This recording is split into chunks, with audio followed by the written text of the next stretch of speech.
આપણે હાઈવે ઉપર પ્રવાસ કરતા હોય તો ટોલ ટેક્સ ભરવાનો આવે અને એમાં આપણે ફાસ્ટેગ લગાડેલું હોય આપણી ગાડીના કાચ ઉપર, એટલે આપણે રોકાવું ન પડે અને તરત જ નીકળી જવાય. પણ એની અંદર રૂપિયા કપાય. એક વાક્ય મને થોડા દિવસ પહેલાં વાંચવા મળ્યું અને એ વાક્યથી શરૂઆત કરું મારા આજના વક્તવ્યની. તો સ્વર્ગની અંદર કયું ફાસ્ટેગ ચાલે? તો એમાં લખેલું હતું કે સ્વર્ગમાં કેવળ અને કેવળ કર્મનું જ ફાસ્ટેગ ચાલે છે.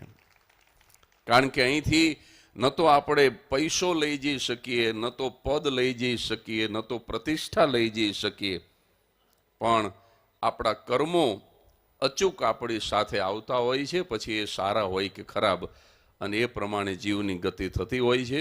મને પૂજ્ય સ્વામીએ આમ તો આજે સાંભળવા માટે જ આવ્યો હતો, પણ સ્વામીએ આજ્ઞા કરી કે અહીંયા અમદાવાદના હરિભક્તોએ બહુ મોટી સેવા કરી છે, તો એમ કે 5 મિનિટ માટે અમદાવાદના જે લોકોએ વિતજા સેવા કરી છે, જે લોકોએ દાન કર્યું છે, એને કંઈક પ્રોત્સાહન મળે એ પ્રકારની કોઈ વાત કરજો. એટલે એક જ પ્રસંગ મારે નાનકડો તમારી સામે રજૂ કરવો છે. અમદાવાદના હરિભક્તો સેવા કરે ને સ્વામી, એ બહુ મોટું અચરજ કહેવાય. બધા ગામના કરે પણ આ ન કરે. એનું કારણ શું કે ચાલુ ગાડીએ ચડી જાય, ચાલુ ગાડીએ ઉતરી જાય તો એ મુંબઈનો હોવો જોઈએ. ટ્રેન ઊભી રહે પછી જ ચડે, ટ્રેન ઊભી રહે પછી જ ઉતરે તો એ સુરતનો હોવો જોઈએ. પણ ગાડી ઊભી રહી જાય, બધા પેસેન્જર ઉતરી જાય, પછી કોઈનું કાંઈ ભૂલાઈ જતું નથી ને એ ચેક કરીને ઉતરે તો એ અમદાવાદનો હોવો જોઈએ. આ અમદાવાદીની વ્યાખ્યા છે. પણ છતાંય અમદાવાદના હરિભક્તોએ આવડી મોટી સેવા કરી. હું બહુ આ વખાણ કરવા માટે નથી કહેતો, પણ એનું કારણ કેવળ અને કેવળ રાજકોટ ગુરુકુળના સંસ્કાર છે સાહેબ, કેવળ અને કેવળ.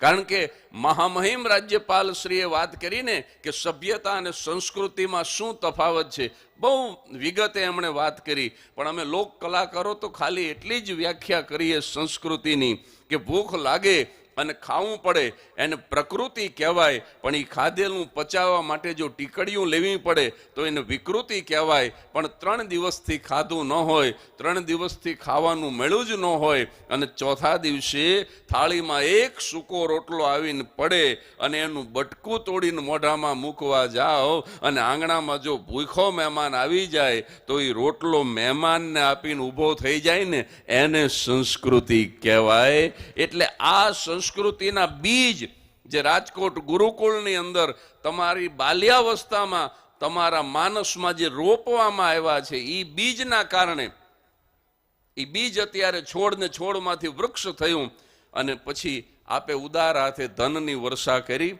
અને આ સંસ્થાને તમે વિતજા સેવા તમે દાન આપ્યું. એટલે એક જ પ્રસંગ મારે કહેવો છે, પણ એક પ્રસંગ કાફી છે.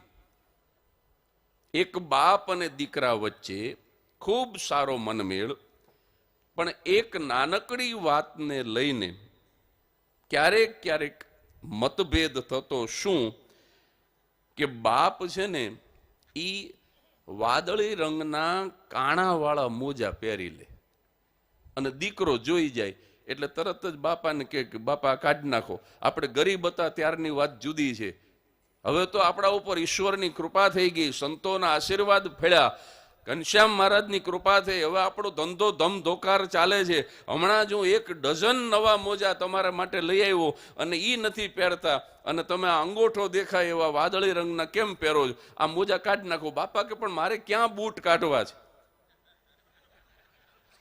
કોણ જોવાનું હતું કે આમાં અંગૂઠો દેખાય છે કે નથી દેખાતો? દીકરો કે બીજા કોઈ જોવે કે ન જોવે, મને તમને તો ખબર છે ને કે આ કાણાવાળા મોજા પહેર્યા, કાણાવાળા મોજા કાઢી નાખો. આ એક નાનકડી બાબતને લઈને બાપને દીકરા વચ્ચે તકરાર થતી.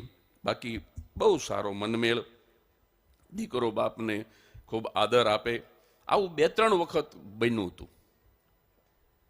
અને એક દિવસ સાંજે એ પિતાએ પોતાના પુત્રને બોલાવીને કીધું કે બેટા મારી પાસે બેસ, મારે તને એક મહત્વની વાત કરવી છે. કે શું? પિતાએ કીધું કે હવે મને એવું લાગે છે કે મારું મૃત્યુ નજીક છે.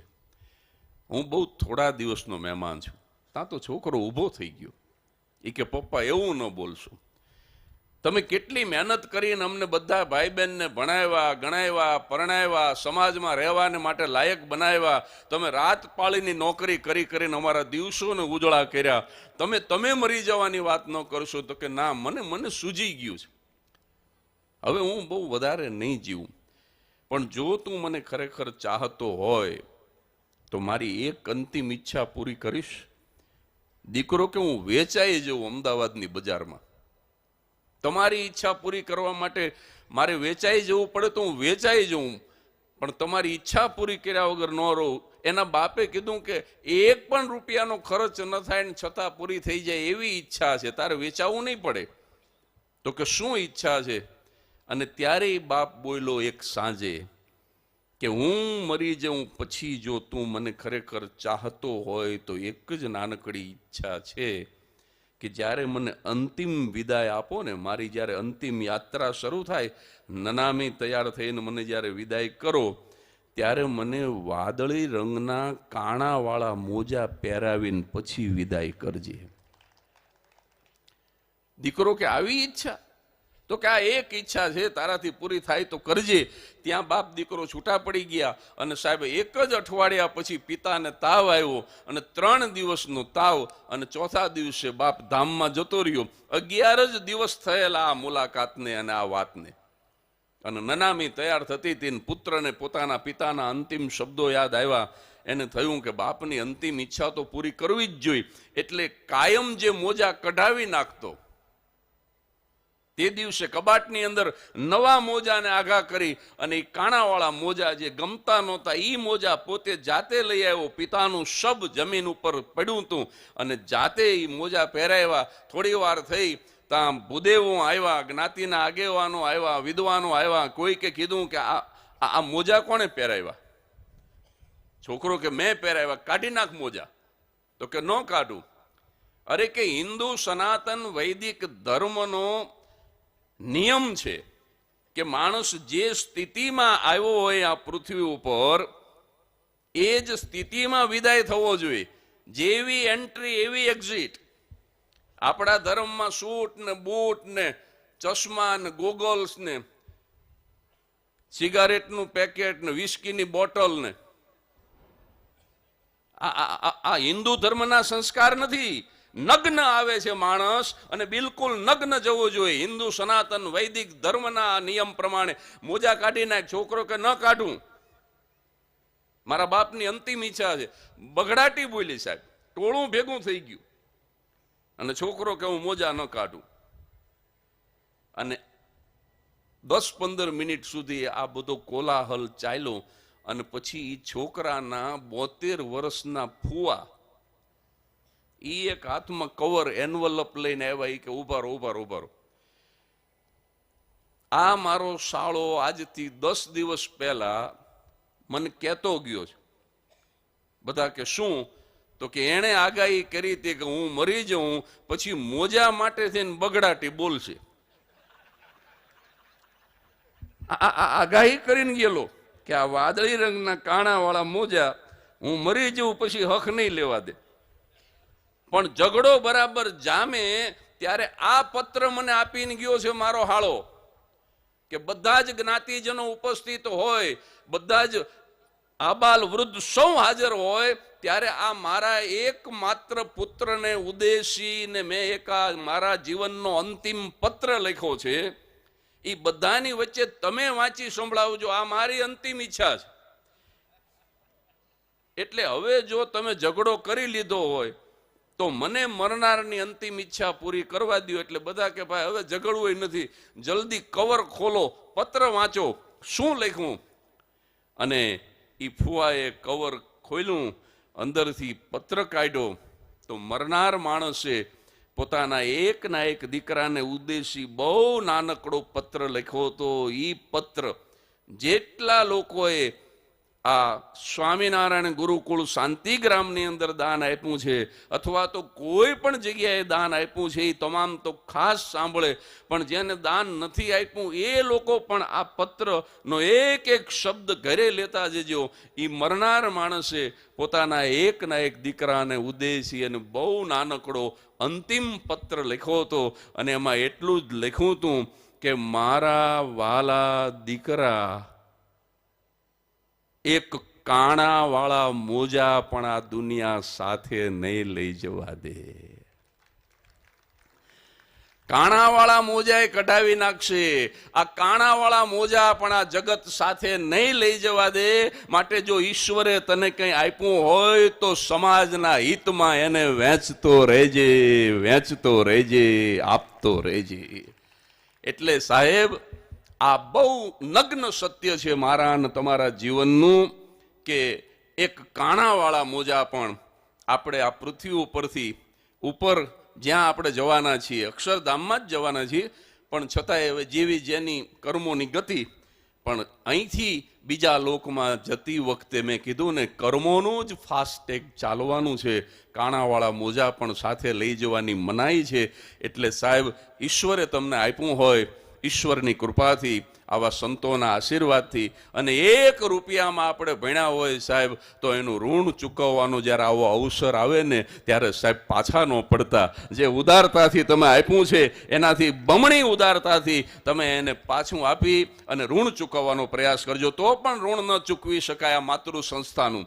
દરેક માણસની 3 માતા હોય છે. એક માં જે 9 મહિના સુધી ઉદરમાં રાખી મોતની સાથે બાથ ભેડી અમૃતથી ઉજળા ધાવણ ધવડાવીને જે મને તમને મોટા કરે, એ જનેતા તો માતા છે જ, પણ માતૃભૂમિ પણ મારીને તમારી માતા છે. પણ એટલી જ અગત્યની કોઈ માતા હોય, ત્રીજી માતા, તો એ માતૃ સંસ્થા.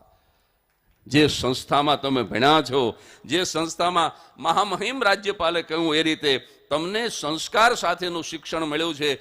પૂજ્ય મહંત સ્વામી બોલતા હતા ત્યારે મારી આંખમાં આંસુ હતા કે આઝાદીના સમયમાં પરમ પૂજ્ય શાસ્ત્રીજી મહારાજને વિચાર આવ્યો કે મારો દેશ આઝાદ તો થઈ ગયો, પણ મારા દેશમાં જો સજ્જનો નહીં હોય તો એ આઝાદી વ્યર્થ જશે. એટલે સજ્જનોનું નિર્માણ કરવા માટે થઈને આ ગુરુકુળની સ્થાપના કરી હોય. ત્યારે એ સંસ્થામાં ભણ્યા છીએ તેનું ઋણ ચૂકવીએ. જે કંઈ તમે આપ્યું છે અનેક ગણું કરીને ભગવાન તમને પાછું આપશે.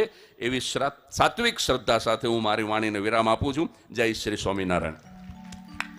वाह वाह।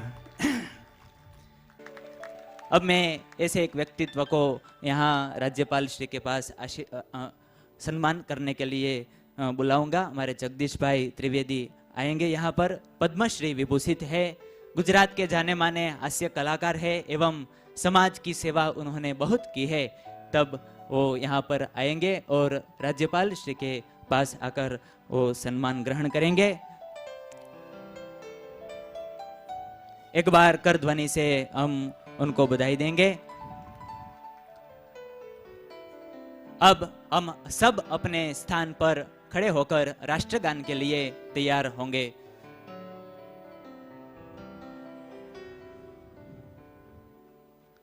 एक साथ सब लोग सावधान की पोजीशन ले. आइए शुरू करते हैं राष्ट्रगान. अधिनायक जय हे भारत भाग्य विधाता, पंजाब सिंधु गुजरात मराठा द्राविड़ उत्कल गंगा, विंध्य हिमाचल यमुना गंगा उच्छल जलधि तरंगा. तब शुभ नामे जागे, तब शुभ आशीष मांगे, गाहे तब जय गाथा. जन गण मंगल दायक जय हे भारत भाग्य विधाता. जय हे जय हे जय हे जय जय जय जय हे. भारत माता के वंदे